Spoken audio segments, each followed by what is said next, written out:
Hello. So today we are looking at spell books. And part of looking at spell books is obviously looking at some of the elements around all of that. And this is a very classic fantasy trope, which means that we can apply a lot of what we bring out here into other variations of the game and so on, as well as other editions. And later, many editions sometimes even track these sorts of items in a different way, or they allow characters to do certain things based out of the spell books and so on.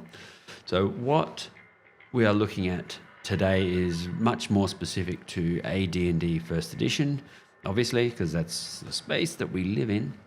And we are looking primarily pre-85, obviously, because that's when I do most of my actual work within. I sort of use everything before that. I'm going to be drawing upon some Dragon Magazine articles, obviously the texts within the Player's Handbook and the DM's Guide, and we'll be looking at Magic User, a little bit about the Illusionist because that's a little bit different but similar, and we'll be touching on the Ranger, which is something that has sort of been sitting in the back of my mind for quite a while because we need to look at the Ranger as well. But this is obviously something that is used everywhere and by every system that has Magic. And I'm not going to go into the Vancian system. It might touch on that, but I'm not going to sort of go into it.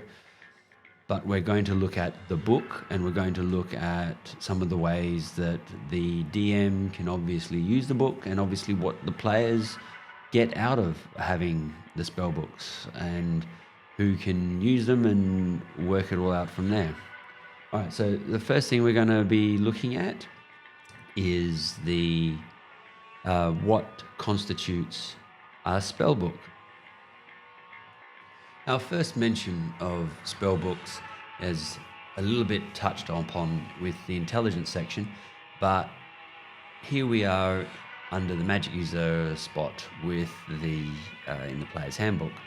And this is where we first get told that we get given a strange tome which allows us to have our pages inscribed with some bizarre form of formulae and so on. And so it's a matter of, well, what does that kind of look like? I mean, we're looking at the page being scrolled upon with different images and strange formulae and so on.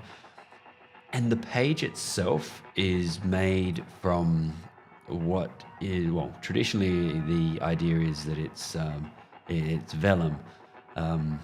But what we're not going to talk about that too much, but essentially something that's worth noting for those of you who haven't been to a Library of Antiquity is that vellum is a little bit different to standard paper in that it absorbs moisture. And when you see some of these books and you see some of these older style books, you'll notice that they've got like these clasps and things like that attached to them.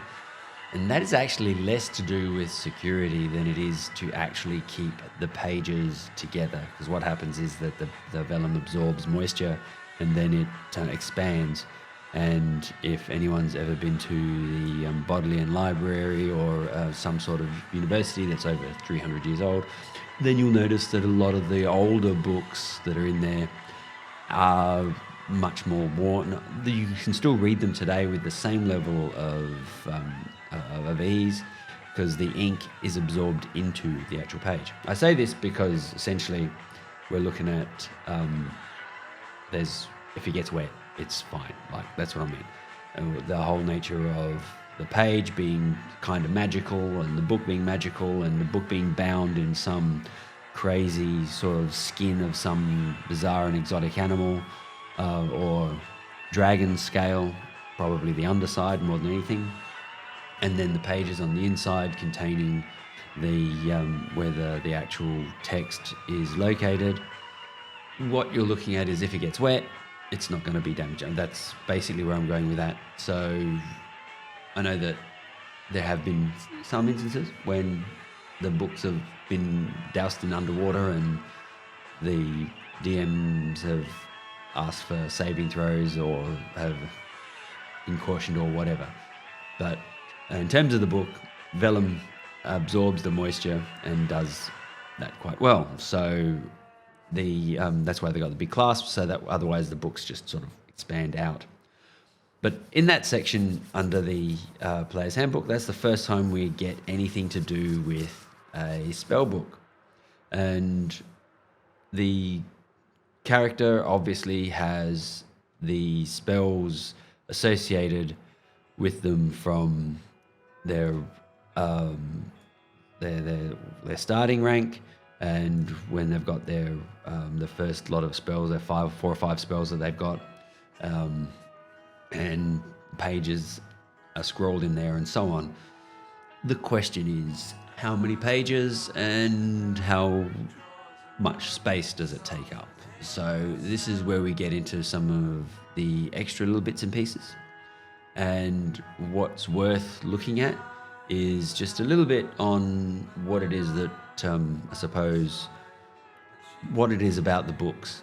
I mean, we know that they're magical. We know that when a character finds finds an opponent's magic spellbook, they have to cast Read Magic.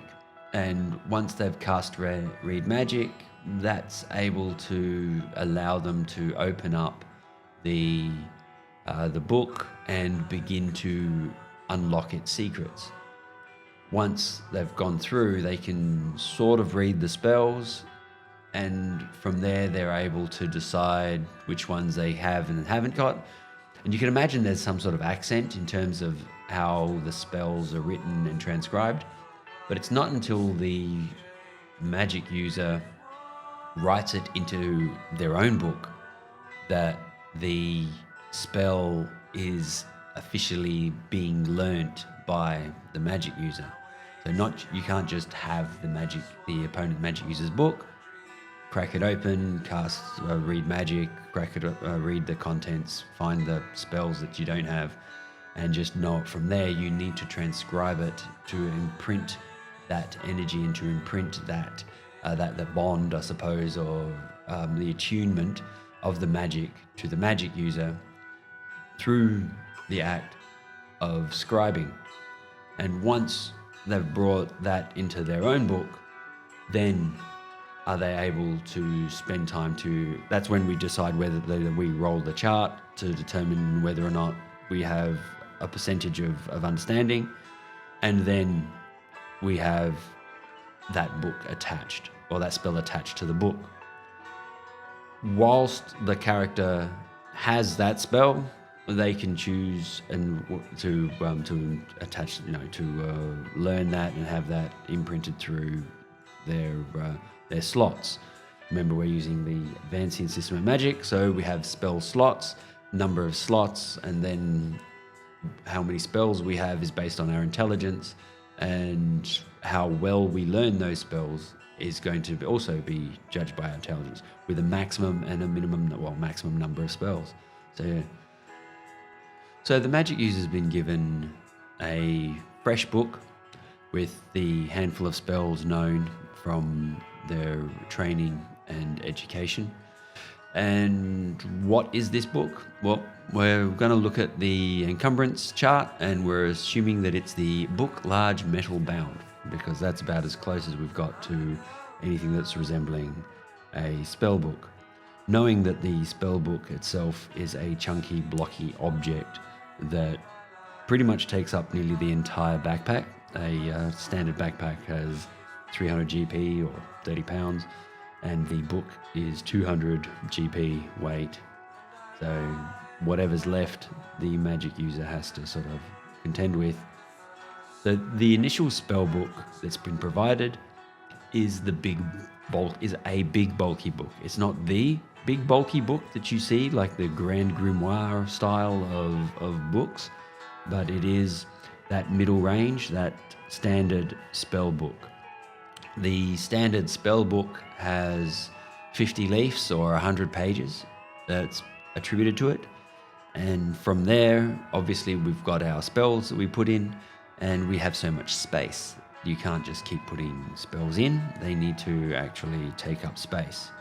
And the amount of space that they take up, according to various pieces of information, D3 pages per spell level. So those initial spellbook spells that the character might start with, let's say if we're nice and we give them, we'll obviously start with read magic, but we'll give them detect magic and then 3 other spells of the attack, defense, and the miscellaneous section. Then we're looking at 5 spells.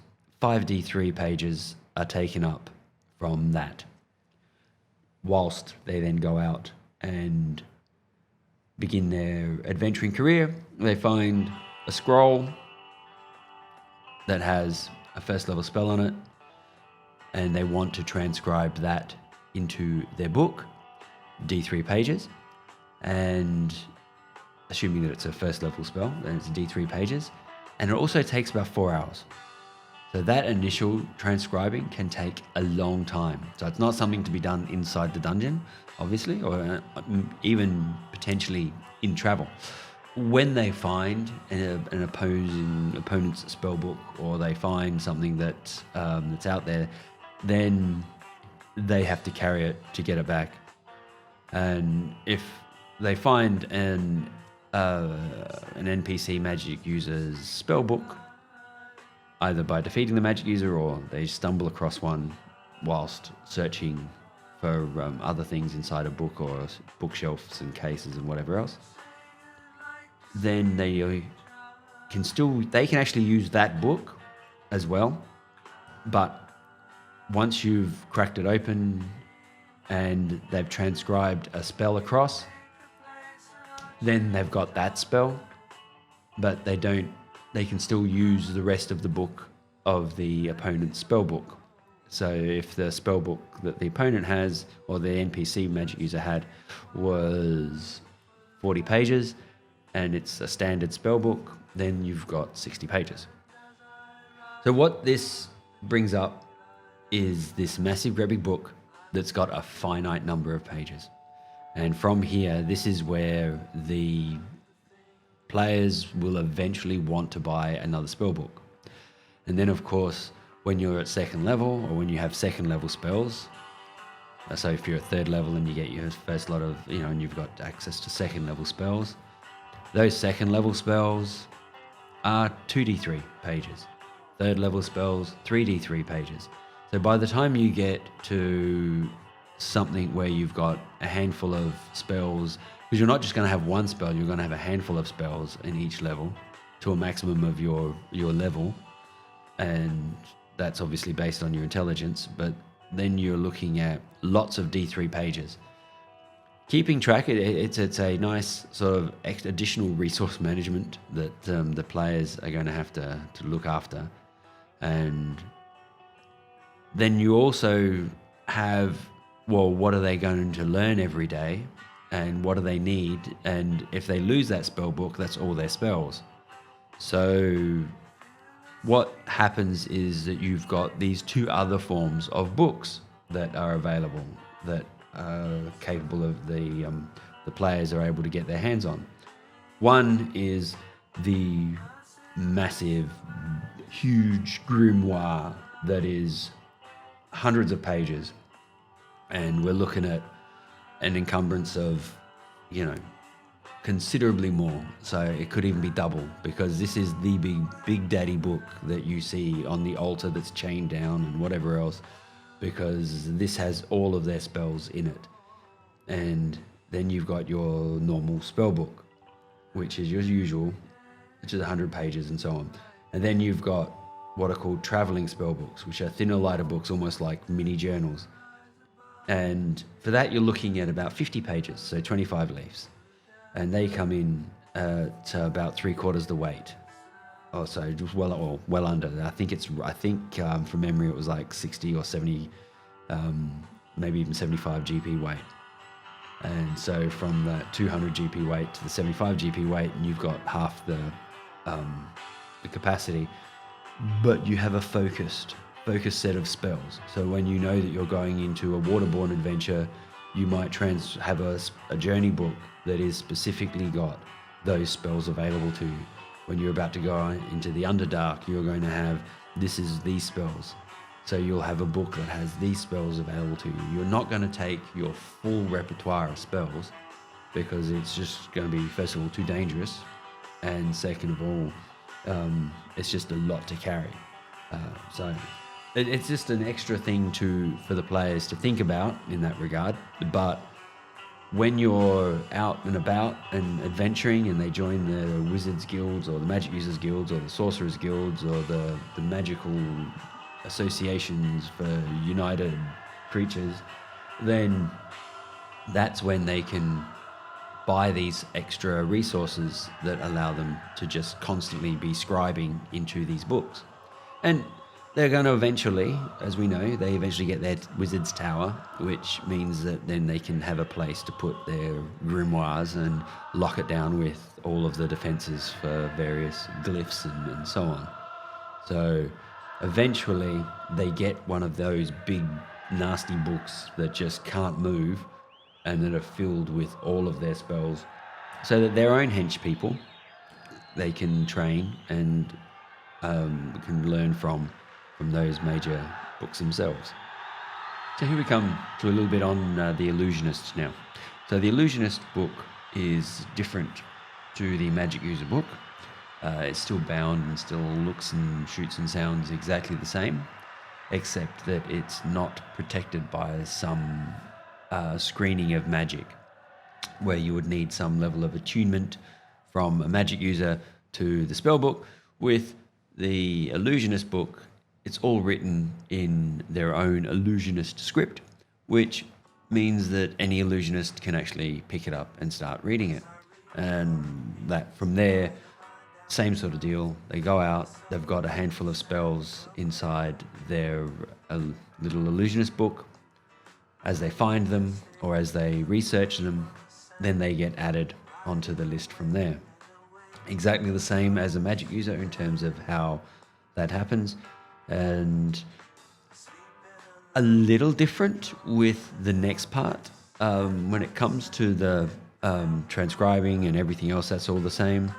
And when the illusionist finds, they still need to move it across and roll up their percentages, but they've also got access to very limited magic user spells that are similar in kind, but that's just something that just needs to be made aware of, is just that whilst they don't get access to certain spells from magic user list much later, they can do that in terms of if they find the spell of something that's similar to their illusionist spells, they're allowed to make use of that.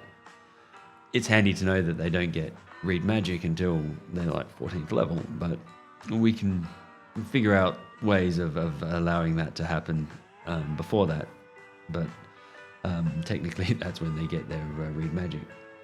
So the Illusionist is handled exactly the same or very similar as the magic user in their training, in their experience of finding spells and finding things. Obviously it's going to be a little bit harder because illusionists are a little bit more trickier, but their powers or their spells are a little bit more powerful and a little bit more tricksy. You need to work with the DM.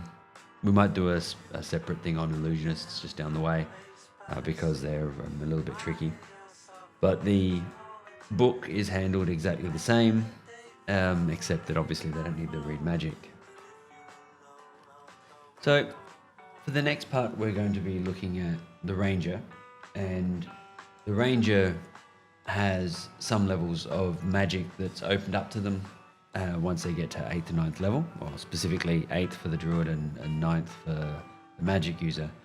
And what I suggest and what I recommend is that generally when they're in the middling levels, so starting about 5 or 6, maybe even, about probably around 5, explain to the player that during their training, they have started to attach themselves to the green, or the opening themselves up to like the druidic natures, and how to commune with the various spirits of the forests, or all the natural elements that's within the druid, as well as how their mind is opening up within the overall energies of the universe and the cosmos and all of those things, which comes to the magic user element. So the ranger obviously is a bit more of a part-time spellcaster, and as such is treated like that. So they don't have the same access to magic.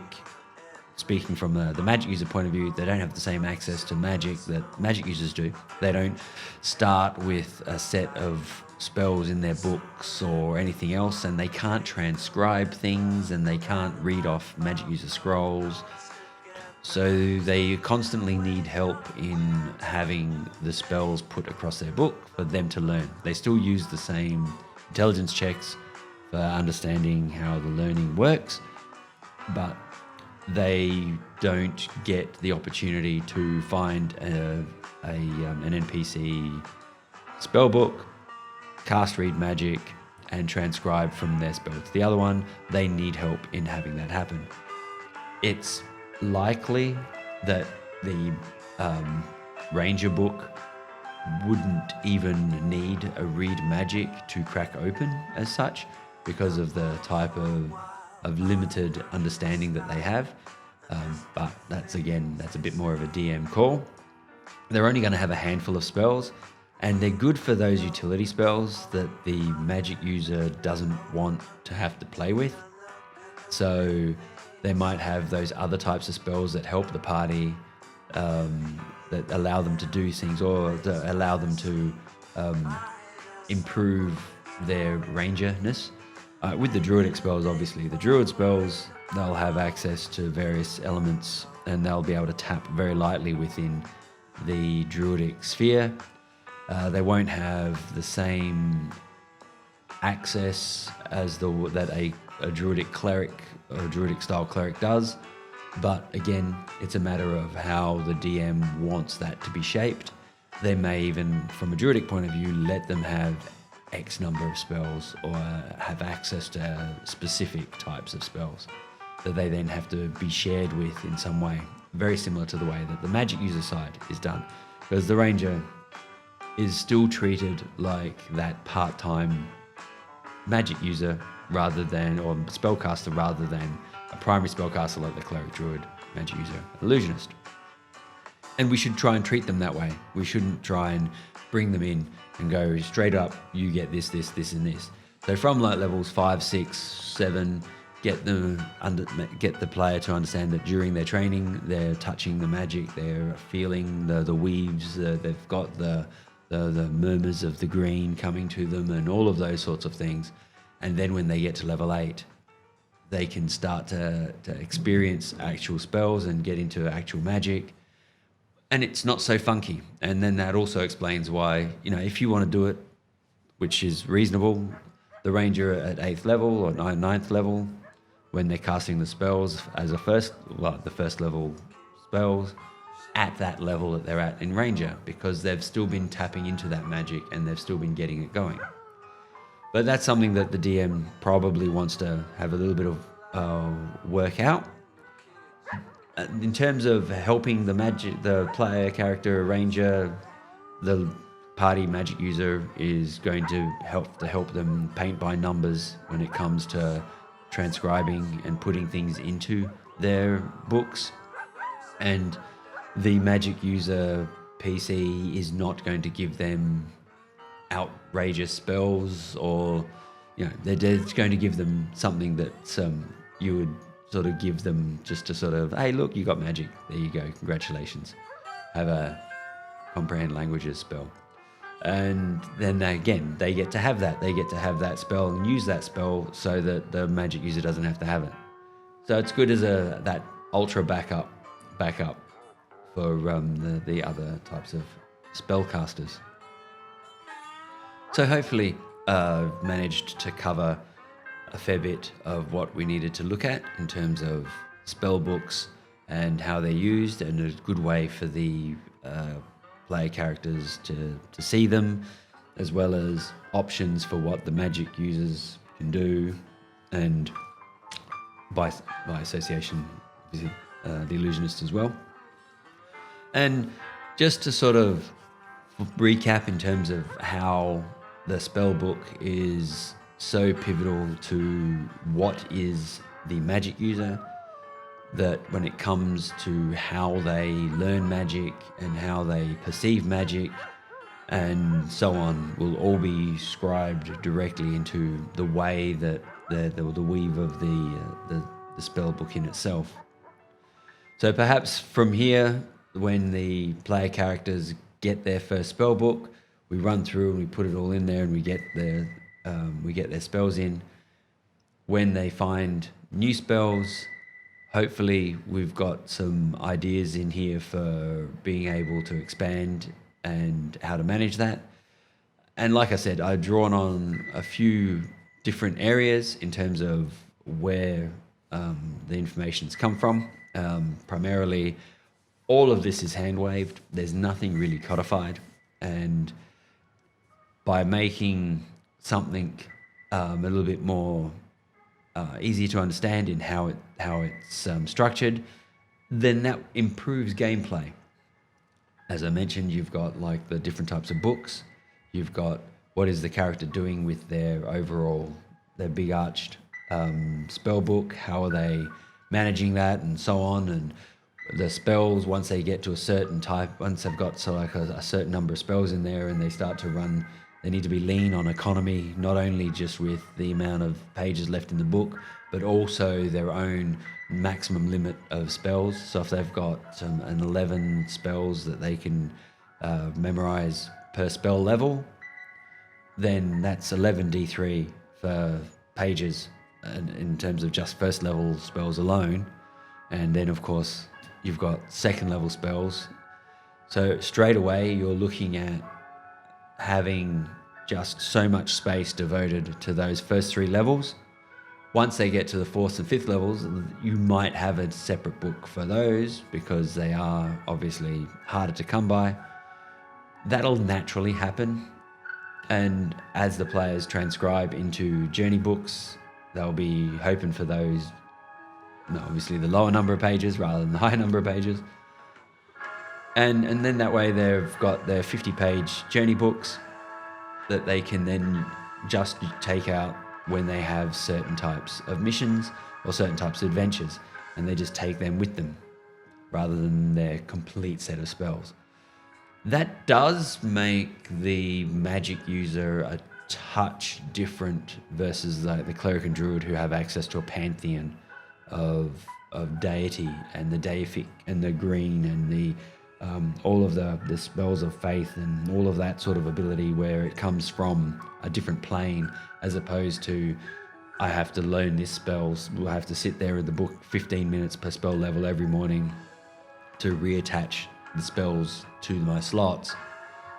It means that they're going to be limited by the spells they have access to and what they've got with them, which they've got to be careful then in how they're building their repertoire of spells and what they have with them. And once they get to 7th level, again, can't stress this enough, at 7th level, start making scrolls.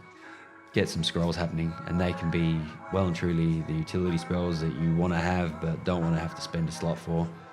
And it's only worthwhile in all of that. So hopefully I've covered everything I've wanted to cover, I'm hoping. And I'm hoping I've covered what you wanted to hear, which is nice as well. So please obviously, do the usual YouTube things, subscribe and all of that. And I'm trying to put some details up on some Patreon. We've got the flipping and turning issue coming out as well. That's one of the last ones. And we're also looking at GrogCon in Orlando as well in September. and so we'll get some information about that as well. Old school gaming down in Orlando, which will be awesome. So I want to thank everybody, of course, for listening and sticking to it, and hopefully I've managed to cover everything that you wanted to hear, and this has always been fun. So we'll get going with a few other things, and obviously I want to try and explore a few different games and run with a few different systems as well.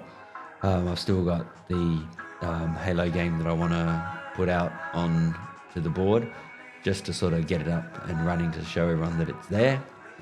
There's a lot of great YouTube channels about it, so I don't need to expend too much information on it, but just enough to sort of show what we can do with it.